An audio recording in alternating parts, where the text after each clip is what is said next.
We begin tonight on the south side of Corpus Christi, where police say a small brawl turned into a carjacking. That's right. They say that the fight happened at the Saratoga Cove Apartments in the 5,000 block of Woodridge just before 2 this afternoon. It is tonight's top story.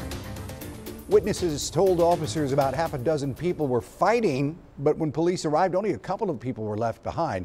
They say they took one to the hospital with non-life-threatening injuries. Another person told police that someone involved in the fight stole his car.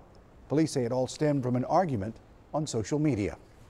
It ended up culminating with one group coming over here to reap vengeance on the other individual, and a big fight broke out, including family members.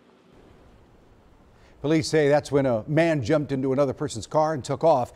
They said they did not arrest anyone and they did not find any weapons. However, police say the man who they say stole the car, well, he could face charges.